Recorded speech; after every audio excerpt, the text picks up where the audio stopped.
Hey guys, तो स्वागत है आपका कैप्टन B2 के चैनल में, जहां आज हम बात करने वाले हैं ब्लैक एडम के ऊपर, जिसको सबसे ज्यादा वोट मिला था कि डीसी फैंडम में दिखाए गए जितने भी चीजें हैं उनमें से सबसे पहले किसके ऊपर वीडियो बनाए, जिसको मैंने अपने कम्युनिटी टैब में पूछा था। लेकिन उस पर आने से पहले मैं आप लोगों को एक स्पॉइलर वार्निंग देना चाहूंगा, क्योंकि हम ब्लैक एडम मूवी से जुड़ी कुछ उसके बेसिक प्लॉट के बारे में भी बात करेंगे। तो इन केस अगर आप ये सब नहीं जानना चाहते हैं तो वीडियो को यहीं पर क्विट कर दीजिए। सो ब्लैक एडम को ज्यादातर लोग एज अ विलन ही जानते होंगे, क्योंकि ये ना सिर्फ सजाम बल्कि सुपरमैन की अगेंस्ट भी लड़ते हुए हमें अभी तक दिखाया गया है। एंड ये हमें बड़े पर्दे पे भी दिख सकता है अगर ये मूवी सुपर डुपर हिट हो जाए। तो शायद तक वार्नर ब्रॉस इसके बारे में सोचे। जिसको ब्लैक एडम के बारे में थोड़ा सा भी आइडिया नहीं है, उनको मैं सजाम मूवी का ये सीन याद दिलाना चाहूंगा, जहाँ पर ये सजाम बाबा कहते हैं कि कई साल पहले मैंने एक ऐसा चैंपियन चुन दिया था जिसने इंसाफ की जगह बदला चुना था, लेकिन उसका नाम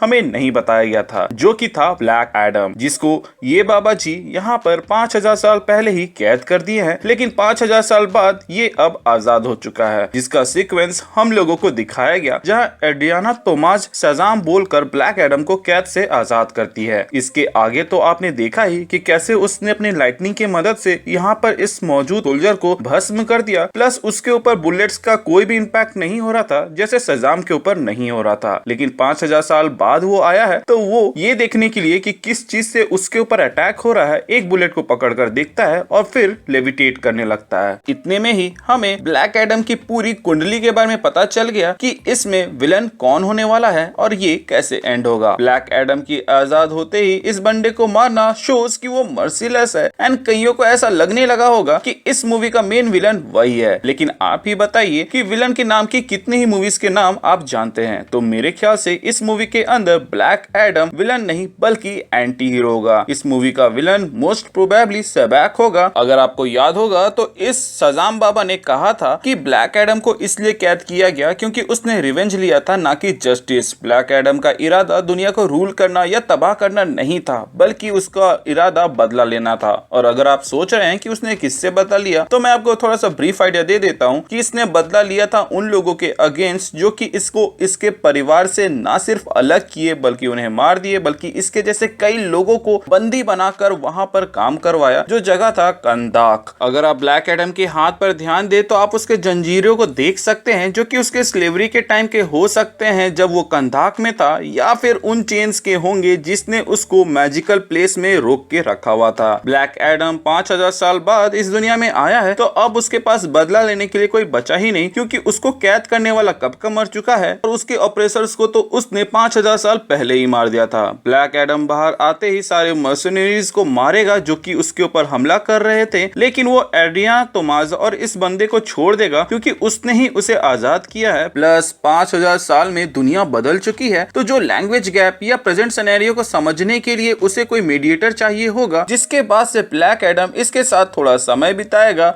और यहीं पर इन दोनों के बीच में जो बॉन्डिंग है वो स्ट्रॉन्ग होती जाएगी। अगर आप लोगों को नहीं मालूम तो मैं आपको बता दूं कि कॉमिक्स में ब्लैक एडम की वाइफ का नाम एड्रियाना तोमास था, और मूवी के अंदर इस फीमेल एक्सप्लोरर का नाम भी एड्रियाना तोमास रखा गया है। तो ये कहीं ना कहीं थोड़ा सा तो हमें हिंट दे रहा है कि ये कैरेक्टर ब्लैक एडम की वाइफ नहीं तो कम से कम एक लव इंटरेस्ट इस मूवी के अंदर तो बन ही सकती है। वैसे भी अगर एड्रियाना इन मैजिकल या पुराने स्क्रिप्चर्स को पढ़ सकती है, जिससे हमें ये समझ में आता है कि वो ब्लैक एडम के लैंग्वेज को भी जानती होगी, तो जिससे ब्लैक एडम सबसे पहले बात कर पाएगा अपने लैंग्वेज में, वो यही कैरेक्टर होगी। इसके अलावा और एक कैरेक्टर ऐसा हो सकता है जिससे ब्लैक एडम 5000 साल बाद मिले, वो है हॉकमैन। हॉकमैन के पास इमॉर्टिलिटी तो नहीं है, लेकिन उसके पास पुनर्जन्म वाला पावर है, मतलब कि वो मरेगा तो फिर से जन्म ले लेगा। तो ऐसा हो सकता है कि ब्लैक एडम और हॉकमैन एक दूसरे को 5000 साल पहले जानते होंगे, maybe as a friend, maybe as a villain. लेकिन ये सब मैटर नहीं करेगा, क्योंकि प्रेजेंट टाइम में हॉकमैन ब्लैक एडम को JSA ज्वाइन करने के लिए इसलिए बोलेगा क्योंकि सामने एक बहुत ही बड़ा थ्रेट होगा जिसका नाम है सबैक। मैं सबैक को लेकर इतना श्योर इसलिए हूँ क्योंकि ब्लैक एडम और डॉक्टर फेट जैसे मैजिकल कैरेक्टर जब टीम अप कर रहे हैं तो सामने कोई इत्तू पित्तू विलन तो होने से रहा। जैसे सजाम को पावर्स मिलते हैं Solomon, Hercules, Atlas, juice, Achilles and mercury से, उसी तरह सबैक को पावर मिलते हैं सैटर्न, एम, बिलाल, बिल्जब, एस्मोडियस एंड क्रेटिस से। अगर मैंने कुछ नाम्स को गलत प्रोनाउंस किया है तो उसको प्लीज इग्नोर कर दीजिए। लीजिएगा। जैसे कि आप लोग नाम से ही समझ गए होंगे कि ब्लैक एडम को पावर्स गॉड से मिले हैं और सेबैक को शैतान से, तो शैतान तो अपना शैतान वाला काम करेगा ही। ये जो सेबैक है ये भी शज़ाम के जैसे ही सेबैक बोलकर ही सेबैक वाले रूप में आता है। इन शॉर्ट कहानी का सीक्वेंस कुछ इस तरह होने वाला है कि ब्लैक एडम को शज़ाम बाबा पावर्स देंगे अपने ओप्रेसर से लड़ने के लिए और बाकियों को आजाद करने के लिए, लेकिन यहाँ पर ब्लैक एडम जस्टिस के जगह रिवेंज चुनेगा और उन ओप्रेसर्स को मार देगा। उसके बाद शज़ाम बाबा ब्लैक एडम को कैद कर देंगे, जिसके बाद एड्रियाना उसको 5000 साल बाद आजाद करेगी, जो कि हम लोगों ने देखा। जिसके बाद से हमें जीएसए वर्सेस ब्लैक एडम देखने को मिल सकता है, जहाँ पे हमें ब्लैक एडम के पावर्स का थोड़ा सा झलक देखने को मिले, लेकिन इस फाइट को बातों से एंड किया जाएगा, जिसमें हो सकता है कि एड्रियाना या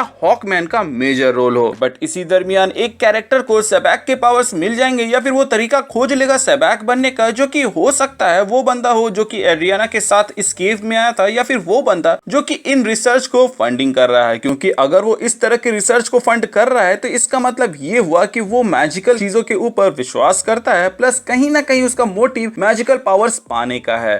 फाइनल फाइट सीक्वेंस में हमें जेएसए वर्सेस सेबैक देखने को मिलेगा, जिसमें जेएसए के अंदर Doctor Fate, Black Adam, Atom Smasher, Cyclone and Hawkman होंगे। फाइनल फाइट सीक्वेंस से पहले Black Adam and Adrianna Tomaz के बीच में प्यार जगेगा, जिसको ये लोग इस मूवी में यूज करेंगे ब्लैक एडम को जेएसए ज्वाइन कराने के लिए या फिर नेक्स्ट पार्ट के लिए यूज कर सकते हैं, जिसमें हमें शायद तक black Adam versus justice league या फिर सुपरमैन देखने को मिल जाए। मैं ऐसा इसलिए बोल रहा हूं क्योंकि कोई भी कैरेक्टर के मेजरली दो कमजोरी होते हैं। पहला उसकी फिजियोलॉजी के वजह से, दूसरा कमजोरी उसकी फैमिली या लव इंटरेस्ट बनती है। फॉर एग्जांपल सुपरमैन की कमजोरी क्रिप्टोनाइट एंड मैजिक तो है ही, साथ लुइस लेन एंड मार्था भी है। उसी तरह ब्लैक एडम की कमजोरी फिजियोलॉजी की वजह से ये है कि वो शज़ाम बोल के अपने ह्यूमन फॉर्म में नहीं जा सकता, क्योंकि अगर उसने शज़ाम बोला और नॉर्मल फॉर्म में चला गया तो वो धूल बन के मर जाएगा, क्योंकि कोई भी ह्यूमन 5000 साल तक जिंदा नहीं रह सकता। इसीलिए ये उसकी मजबूरी है कि वो अपने शज़ाम वाले रूप में रहे। लेकिन ब्लैक एडम का लुइस लेन वाली कमजोरी एड्रियाना तोमास बन सकती है। कॉमिक्स में तो एड्रियाना ब्लैक एडम को गिफ्ट में मिली थी एज अ गुलाम, जिसको उसने बाद में आजाद करके अपनी वाइफ बनाया था, जबकि मूवी में एड्रियाना ब्लैक एडम को आजाद कर रही है। एंड वो एड्रियाना ही थी जिसके मरने के बाद से ब्लैक एडम ने वर्ल्ड वॉर 3 छेड़ दिया था। इसीलिए मैंने कहा था कि एड्रियाना को वो लोग यूज कर सकते हैं इस मूवी में या फिर अगले मूवी में ब्लैक एडम को एंटी हीरो से विलन बनाने के लिए। जिसके बाद हमें ब्लैक एडम वर्सेस सुपरमैन देखने को मिल सकता है, जिसको ड्वेन जॉनसन तो मूवी आने से पहले ही स्टूडियोज के सामने पिच कर रहे हैं, लेकिन मूवी हिट होने के बाद ही स्टूडियो शायद तक इस आइडिया के बारे में सोचे। इस क्राउन को देखकर तो ऐसा ही लगता है कि ये क्राउन ऑफ कद्दाक है, जिसके वजह से I think black Adam comics के जैसे ही प्रेजेंट टाइम में अपने लव इंटरेस्ट एड्रियाना के साथ वहां जाकर रूल करेगा। और जेएसए ऐसा इसलिए होने देंगे क्योंकि ब्लैक एडम वहां जाकर वहां मौजूद डिक्टेटर को रिप्लेस करता है, जो कि वहां के लोगों के ऊपर जुल्म कर रहे होते हैं। इससे Black Adam as an anti hero introduce हो जाएगा एंड पूरी कहानी इसी के इर्द गिर्द घूमेगी। वैसे मूवी में हमें जेएसए देखने को मिलेंगे, जिसका थोड़ा सा जिक्र मैंने इस वीडियो में भी किया है, लेकिन उसके ऊपर मैं एक डेडिकेटेड वीडियो बहुत जल्द लाऊंगा, क्योंकि ये वीडियो ऑलरेडी बहुत लंबी हो गई है, इसीलिए उसका जो पार्ट था उसको मैं यहाँ से ट्रिम डाउन कर दे रहा हूँ। एनीवेज, आपको इस वीडियो से कुछ नया पता चला हो तो आप हमें कमेंट सेक्शन के जरिए बता सकते हैं। इसके अलावा चैनल पे नए हैं तो चैनल को सब्सक्राइब कर दीजिएगा, पुराने हैं तो प्लीज चेक कि आपने बेल आइकन दबाया है या नहीं। अगर आपने दबा दिया है तो वेल एंड गुड, और अगर आपने नहीं दबाया है तो उसे दबा दे ताकि आप ऐसे ही अपडेट्स मिस ना करें। इसके अलावा हमारे चैनल का एक छोटा सा मोटो है, जो कि लोगों की मदद करे, अपना ख्याल रखें एंड कीप मूविंग फॉरवर्ड का रट लगाकर आगे बढ़ते रहें। Thank you for watching this video, stay tuned.